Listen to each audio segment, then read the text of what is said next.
اس point سے آگے میں آپ کو شیاطین کے بارے میں بتاؤں گا۔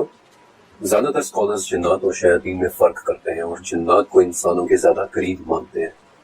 کیونکہ قرآن پاک نے جنات اور انسانوں کو اکثر جگہوں پر ایک ہی ساتھ مخاطب کیا ہے، اور ان میں فرق کا سب سے بڑا ثبوت سورہ انعام کی 112ویں آیت ہے کہ ہم نے ہر نبی کے دشمن بہت سے شیاطین پیدا کیے تھے، کچھ انسانوں اور کچھ جنات میں سے۔ شیاطین جنات میں سے بھی ہوتے ہیں اور انسانوں میں سے بھی، جیسا کہ حذیفہ بن یمان رضی اللہ تعالیٰ عنہ سے روایت ہے کہ آپ صلی اللہ علیہ وسلم نے فرمایا، میرے بعد ایسے امام یعنی حکمران اور رہنما ہوں گے کہ جو میری سنت پر نہیں چلیں گے، اور جلد ہی ان میں سے ایسے بھی لوگ ہوا کریں گے کہ جن کے جسم انسانی لیکن دل شیاطین کے ہوں گے۔ البتہ اس چیپٹر کا مقصد ان انسانی شیطانوں کو نہیں بلکہ ان شیاطین کے متعلق آپ کو بتانا ہے کہ جو جنات میں سے ہیں اور جو صرف اور صرف برائی سے منسوب ہیں۔ اس چیپٹر کے اندر میں آپ کو انہی شیاطین کے بارے میں مختلف احادیث، ان کی شکل و صورت اور ان کے متعلق موجود مختلف تاریخی لٹریچر کے بارے میں بتاؤں گا۔ اس لفظ شیطان کے دو ماخذ ہیں، ایک عبرانی زبان میں شیطان کا لفظ ہے دشمن یا مخالف، اور عربی میں شیطان کا لفظ شطن سے نکلا ہے کہ جس کا مطلب ہے بھٹک جانے والا۔ جنات اور شیاطین کی تاریخ انسان سے بھی پہلے کی ہے، کیونکہ ان کی تخلیق بھی انسان سے پہلے کی ہے۔ مثلا سورہ ہجر کے مطابق ہم نے انسان کو کالی سڑی ہوئی کھنکھناتی مٹی سے پیدا کیا، اور اس سے پہلے ہم نے جنات کو آگ کی لپٹ سے پیدا کیا۔ اب فرسٹ جنریشن کے مسلمان اسکالرز جیسا کہ ابن کثیر کے مطابق اس دنیا میں آدم علیہ السلام سے پہلے جنات اور شیاطین رہتے تھے، اور اس کا ریفرنس وہ حضرت عبداللہ بن عمر رضی اللہ تعالیٰ عنہ کے اس قول سے لیتے ہیں کہ آدم سے 2000 سال پہلے دنیا میں جنات آباد تھے۔ ابن کثیر رحمۃ اللہ علیہ ان جنات سے بھی پہلے ایک اور مخلوق حنون اور بنون کا بھی ذکر کرتے ہیں، یعنی کہ شیطانی روحیں اور بلائیں، اور پھر یہ کہ اللہ تعالیٰ نے جنات کو ان پر مسلط کر دیا تھا کہ جنہوں نے حنون اور بنون کے ساتھ قتل و غارت کر کے زمین میں اپنی جگہ بنائی، اور بیسیکلی اسی خون ریزی کو دیکھتے ہوئے پھر فرشتوں نے اپنے خدشات کا اظہار کیا تھا کہ آپ ایسی مخلوق کیوں بنا رہے ہیں کہ جو زمین میں فساد کرے۔ لیکن حنون اور بنون کا ذکر کسی مستند حدیث میں نہیں ہے، ہاں تاریخی لٹریچر میں ان کا ذکر ضرور مل جاتا ہے۔ فار ایگزامپل ایک ریفرنس موراکو کے ایک اسکالر عبداللہ سید محمد حبیب کا ہے کہ حنون اور بنون آدم علیہ السلام سے پہلے معدوم ہو جانے والی ایک مخلوق تھی۔ دوسرا ریفرنس الجاحظ کی شعراء آفاق کتاب الحیوان میں ہے کہ بیسیکلی حنون اور بنون جنات کی نسبت ایک کمزور مخلوق تھی۔ کیا واقعی وہ مخلوق تھی یا نہیں، اللہ بہتر جانتا ہے۔ بہرحال حنون اور بنون کے خاتمے کے بعد آہستہ آہستہ ان جنات میں بھی سرکشی پڑنا شروع ہوئی، اور وہ خود کو اس زمین کے اکلوتے وارث سمجھنا شروع ہو گئے۔ اور امام الصدی اپنی تفسیر میں حضرت مرہ بن مسعود رضی اللہ تعالیٰ عنہ اور دوسرے صحابیوں مثلا ابن عباس رضی اللہ تعالیٰ عنہ سے روایت کرتے ہوئے لکھتے ہیں کہ جب جنات میں یہ سرکشی حد سے زیادہ بڑھ گئی تو جنات ہی میں سے ایک جن کہ جو اس وقت آسمان میں فرشتوں کے ساتھ تھا، جس کے متعلق آپ اس چیپٹر کے آخر میں پڑھیں گے، اسے فرشتوں کے ساتھ زمین پر بھیجا گیا، اور پھر انہوں نے ان زمینی جنات اور شیاطین کو سمندری جزائر کی طرف دھکیل دیا۔ اور دلچسپی کی بات یہ ہے کہ مجھے اپنی اس ریسرچ کے دوران شیاطین کی شکل و صورت کے متعلق سب سے زیادہ ڈیٹیلز کینیڈا کے بالکل شمال میں سمندری جزائر میں رہنے والے انوش لوگوں کے ہاں ملی۔ یہ لوگ آرکٹک کے برفیلے جزائر کے قریب رہتے ہیں، اور ان کے ہاں مجھے 3500 سے زیادہ مختلف شیاطین کی ڈسکرپشن ملی تھی۔ اور پھر دوسرے نمبر پر دنیا کے سب سے پرانے مذہب میں سے ایک مذہب یعنی زرتشت میں۔ لیکن اس سے پہلے کہ میں آپ کے سامنے شیاطین کے متعلق ہزاروں سال پرانا لٹریچر رکھوں، میں چاہتا ہوں کہ آپ کے سامنے قرآن اور حدیث کی روشنی میں شیاطین کو ایک مرتبہ ڈسکرائب کر دوں۔ اب داؤد، بخاری اور سلسلہ الصحیحہ، ان تینوں کتابوں میں، حدیث کی کتابوں میں جابر بن عبداللہ رضی اللہ تعالیٰ عنہ سے روایت ہے کہ نبی کریم صلی اللہ علیہ وسلم نے فرمایا، سورج غروب ہونے کے بعد اپنے جانوروں کو مت چھوڑو، اپنے بچوں کو روک لو، کیونکہ یہ شیاطین کے پھیلنے کا وقت ہے، یہاں تک کہ رات کا اندھیرا چھا جائے۔ پھر اللہ کا نام لے کر اپنا دروازہ بند کر دو، اللہ کا نام لے کر شراب بجھا دو، اور اللہ کا نام لے کر پانی کا برتن اور دوسرے برتن ڈھک دو، اور اگر ڈھکا نہ ہو تو درمیان میں ہی کوئی چیز رکھ دو۔ شیاطین اور رات کا تعلق یقیناً بہت گہرا ہے۔ ابو ہریرہ رضی اللہ تعالیٰ عنہ سے مروی ہے کہ نبی کریم صلی اللہ علیہ وسلم نے فرمایا، جب تم رات کے وقت مرغ کی آواز سنو تو اللہ سے اس کا فضل مانگو، کیونکہ اس وقت وہ یعنی کہ مرغ فرشتے کو دیکھ رہا ہوتا ہے، اور جب رات کے وقت تم گدھے کی آواز سنو تو فوراً شیطان کے شر سے اللہ پناہ مانگو، کیونکہ اس وقت وہ شیطان کو دیکھ رہا ہوتا ہے۔ رات ہی کے وقت کے حوالے سے مسند احمد میں عبداللہ بن عمر رضی اللہ تعالیٰ عنہ سے مروی ہے کہ آپ صلی اللہ علیہ وسلم نے فرمایا، اگر لوگ جان لیں کہ رات کو اکیلا سفر کرنے میں کیا نقصان ہے تو کوئی بھی شخص رات کے وقت اکیلا سفر نہیں کرے گا۔ رات کے علاوہ شیاطین کے لیے مختص اوقات کے حوالے سے بخاری میں آپ صلی اللہ علیہ وسلم کی حدیث ہے کہ سورج طلوع اور غروب ہونے کے وقت نماز نہ پڑھو، کیونکہ یہ شیاطین کے اوقات ہے۔ آپ صلی اللہ علیہ وسلم جب کبھی مشرق کی طرف دیکھتے تو فرماتے کہ افسوس، فتنہ اسی طرف سے اٹھے گا اور وہ صدی بھی شیطانی صدی ہوگی۔ آپ صلی اللہ علیہ وسلم اپنے اصحاب کو دھوپ اور سائے کے درمیانی جگہ یعنی کہ آدھی دھوپ اور آدھی چھاؤں میں بھی بیٹھنے سے منع فرماتے تھے، کیونکہ اس طرح سے شیاطین بیٹھتے ہیں۔ اب ان احادیث سے شیاطین کی عادات کے بارے میں اچھا خاصا اندازہ ہو جاتا ہے، لیکن ان کی شکل و صورت کے حوالے سے چند بہت اسپیسیفک احادیث بھی موجود ہیں۔ قتادہ بن نعمان رضی اللہ تعالیٰ عنہ سے مروی ہے کہ ایک رات شدید سیاہ تھی اور بے پناہ بارش ہو رہی تھی، اور میں آپ صلی اللہ علیہ وسلم کی خدمت میں عشاء پڑھنے کے لیے گیا، تو جب آپ صلی اللہ علیہ وسلم نے سلام پھیرا اور ان کی مجھ پر نظر پڑی تو آپ صلی اللہ علیہ وسلم نے پوچھا کہ قتادہ تمہیں کیا ہوا ہے، تم اس وقت یہاں پر؟ تو میں نے کہا کہ یا رسول اللہ صلی اللہ علیہ وسلم، میرا خیال تھا کہ آج نمازی کم ہوں گے، اس لیے میں نے چاہا کہ چلو میں تو مسجد پہنچ جاؤں تاکہ میں آپ کے ساتھ نماز پڑھ لوں۔ اس پر آپ صلی اللہ علیہ وسلم نے فرمایا کہ جب تم نماز پڑھ لو تو میرے آنے تک اپنی جگہ پر بیٹھے رہنا۔ جب آپ صلی اللہ علیہ وسلم نماز سے فارغ ہوئے تو میں نے دیکھا کہ آپ صلی اللہ علیہ وسلم کے پاس کھجور کی ایک ٹہنی تھی جس کے سہارے آپ چل رہے تھے۔ آپ صلی اللہ علیہ وسلم نے وہ ٹہنی مجھے دیتے ہوئے کہا کہ تمہاری غیر موجودگی میں تمہارے گھر والوں کے پاس شیطان آیا ہے، اس ٹہنی کو لے جاؤ اور گھر تک اسے مضبوطی سے پکڑے رہنا، اور جب گھر کے ایک کونے میں کوئی وجود دیکھ لو تو بات کرنے سے پہلے اسے مارنا۔ قتادہ کہتے ہیں کہ جب میں مسجد سے نکلا تو وہ ٹہنی شمع کی طرح روشن ہو گئی، اور جب میں گھر پہنچا تو گھر والوں کو سوئے ہوئے پایا، البتہ گھر کے ایک کونے میں سہ جیسا ایک جانور بیٹھا تھا جس کے پورے جسم پر کانٹے ہی کانٹے تھے، اور میں اسے ٹہنی سے مارتا رہا یہاں تک کہ وہ گھر سے نکل گیا۔ اس وقت قتادہ کے گھر میں وہ شیطان ایک ایسی حالت میں بیٹھا ہوا تھا کہ اس کے جسم پر کانٹے ہی کانٹے تھے، ویسے ہی جیسے سہ کے جسم پر ہوتے ہیں۔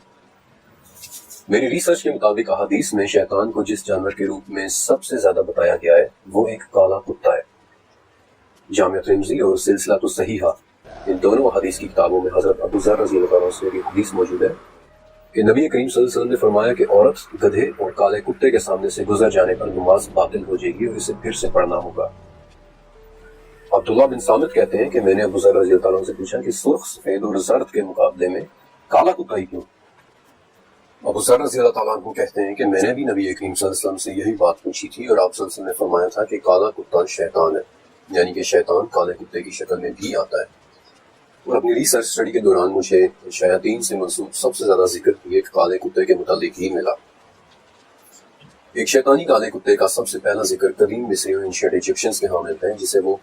سربیورس یا کربیورس کہتے تھے،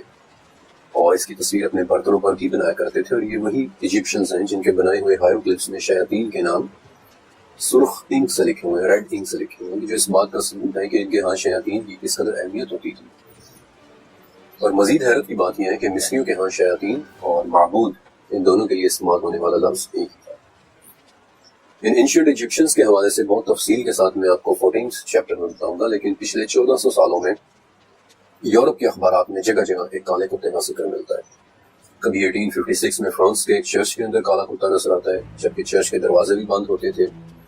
کبھی بیلجیم میں ایک بڑے سے کالے کتے کی رپورٹس ملتی ہیں کہ جو ایک ٹوٹی ہوئی زنجیر گلے میں ڈال کر لٹکا کر ساری رات کھیتوں میں گھومتا رہتا ہے۔ کبھی 1677 میں ایک کالے کتے کو بدنام زمانہ رچرڈ کابل کے جنازے پر دیکھا جاتا ہے کہ جو کہ جانا مانا شیطان پرست انسان تھا۔ بلکہ دی آئل آف مین کے ایک اخبار میں پورا ایک واقعہ درج ہے کہ ایک مرتبہ مچھلیاں پکڑنے والی ایک کشتی کا کریو ساری رات اپنے کیپٹن کا انتظار کرتا رہا، لیکن کیپٹن نہیں آیا۔ البتہ صبح کیپٹن نے آ کر بتایا کہ کالے کتے نے ساری رات میرا راستہ روکے رکھا، اور میں جہاں کہیں بھی جاتا وہ کتا بھی اسی طرف مڑ جاتا۔ جابر رضی اللہ تعالیٰ عنہ سے ہی ایک اور روایت ہے کہ رسول اللہ صلی اللہ علیہ وسلم نے ہمیں کتے مارنے کا حکم دیا اور ہم انہیں مار دیتے تھے، یہاں تک کہ دیہات سے آنے والی عورت کے کتے کو بھی ہم قتل کر دیتے تھے،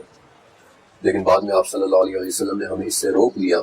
اور کہا کہ آنکھوں پر سفید رنگ کے 2 نقطوں والے کتے کو مارو کیونکہ وہ شیطان ہے۔ لیکن شیاطین صرف جانوروں کی صورت میں نہیں آتے، یہ ان جنات میں سے بھی ہو سکتے ہیں کہ جو ہمیں نظر نہیں آتے۔ مثلا حضرت ابو درداء رضی اللہ عنہ سے روایت ہے، آپ کہتے ہیں کہ ایک مرتبہ ہم نے نبی صلی اللہ علیہ وسلم کو نماز کے دوران اعوذ باللہ منک کہتے سنا، پھر آپ صلی اللہ علیہ وسلم نے کہا کہ اللہ عنک باللعنت اللہ، اور یہ آپ صلی اللہ علیہ وسلم نے 3 مرتبہ کہا، پھر اپنا ہاتھ ایسے آگے بڑھایا کہ جیسے آپ صلی اللہ علیہ وسلم کسی چیز کو پکڑ رہے ہیں۔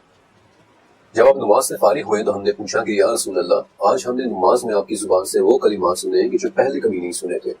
اور آپ نے ہاتھ بھی اٹھایا۔ اس پر آپ صلی اللہ علیہ وسلم نے فرمایا کہ وہ شیطان تھا اور میرے چہرے پر آگ کا ایک شعلہ پھینکنا چاہتا تھا، تو پہلے میں نے اس مخاطب کر کے اعوذ باللہ منک کہا، اور پھر اللہ عنک بلعنت اللہ کہا، اور پھر اسے پکڑنے کے لیے ہاتھ بڑھایا، لیکن وہ پیچھے ہٹ گیا، ورنہ صبح کو اہل مدینہ کے بچے اس کی لاش کے ساتھ کھیل رہے ہوتے جو گیند کی شکل کی ہوتی۔ اس آگ کے شعلے والے شیطان کے بارے میں یوں لگتا ہے کہ شاید یہ شیاطین کی کسی خاص قسم میں سے ہے، کیونکہ اس طرح کا ایک اور شیطان ایک مختلف واقعے میں ایک مختلف حدیث میں بھی نظر آتا ہے۔ یہ دوسری حدیث بیسیکلی حضرت عبد الرحمن بن خنبش رضی اللہ تعالیٰ عنہ سے مروی ہے۔ عبد الرحمن کہتے ہیں کہ جس رات شیاطین وادیوں اور پہاڑوں سے اتر کر رسول اللہ صلی اللہ علیہ وسلم کی طرف آنے لگے تو ان میں ایک شیطان ایسا بھی تھا جس کے پاس آگ کا ایک شعلہ تھا، جس سے وہ آپ صلی اللہ علیہ وسلم کو جلا دینا چاہتا تھا، لیکن اس پر روب طاری ہو گیا اور وہ پیچھے ہٹنے لگا۔ اور اس وقت جبرائیل علیہ السلام آپ صلی اللہ علیہ وسلم کے پاس آئے اور کہا کہ یا رسول اللہ کہیں۔ آپ نے پوچھا کہ کیا کہوں؟ جبرائیل علیہ السلام نے کہا کہ کہیں، میں اللہ کے مکمل کلمات کی پناہ میں آتا ہوں جن سے کوئی نیک اور کوئی فاجر تجاوز نہیں کر سکتا، ہر اس چیز کے شر سے جو اس نے پیدا کی اور زمین میں پھیلائی، ہر اس چیز کے شر سے کہ جو آسمان سے نازل ہوتی ہے اور اس میں چڑھتی ہے، اور ہر اس برائی کے شر سے کہ جو زمین میں پیدا ہوتی ہے اور زمین سے نکلتی ہے، اور رات اور دن کے فتنوں سے، اور رات کو ہر آنے والے سے سوائے اس کے کہ جو خیر کی خبر لائے، یا رحمان۔ اور تب اللہ کے حکم سے اس شیطان کی آگ بجھ گئی۔ جنات اور شیاطین، ان دونوں کے انسانوں کے ساتھ کلوز کانٹیکٹ کے بارے میں احادیث بھی موجود ہیں، جن میں سے ایک حدیث میں سوئے ہوئے انسان کے سر کے پیچھے شیطان کے 3 گرہیں لگا دینے کا ذکر ہے۔ دوسری حدیث میں نیند کے دوران شیطان کے رات بھر ناک کے نتھے میں بیٹھے رہنے کا ذکر ہے۔ اور نہ صرف یہ بلکہ ایک حدیث میں گھروں کے اندر بھی شیاطین کی موجودگی کا ذکر اس طرح ملتا ہے کہ جہاں 5 گھر واقع ہوں، یا ایک روایت میں جہاں 3 شخص رہتے ہوں اور ان میں نہ اذان دی جائے نہ نماز پڑھی جائے، وہاں شیاطین کا غلبہ ہو جاتا ہے۔ پھر کچھ شیاطین جنات کا آسمان تک جانے کی کوششوں کا ذکر بھی سورہ صافات میں ملتا ہے، اور اس کا مفہوم کچھ اس طرح سے ہے کہ دنیا کا آسمان ستاروں سے مزین ہے اور سرکش شیطانوں سے محفوظ ہے۔ وہ فرشتوں کی باتوں کو سننے کے لیے کان بھی نہیں لگا سکتے، لیکن اگر اس وقت ان میں سے کوئی جن ایک بات اچک لے تو انہیں ہر طرف سے ایک دہکتے ہوئے شعلے کے ساتھ مارا جاتا ہے۔ عموماً ان دہکتے ہوئے شعلوں کو شہاب ثاقب بھی لکھا اور سنا جاتا ہے، لیکن اس بات کا کیا مطلب ہوگا کہ اگر ان میں سے کوئی ایک بات اچک لے؟ حضرت عائشہ رضی اللہ تعالیٰ عنہ سے مروی ہے کہ ایک مرتبہ لوگوں نے نبی صلی اللہ علیہ وسلم سے ایک سوال کیا کہ یا رسول اللہ، یہ کہاں تو بعض اوقات ایسی چیز بھی بتا دیتے ہیں کہ جو سچ نکلتی ہے۔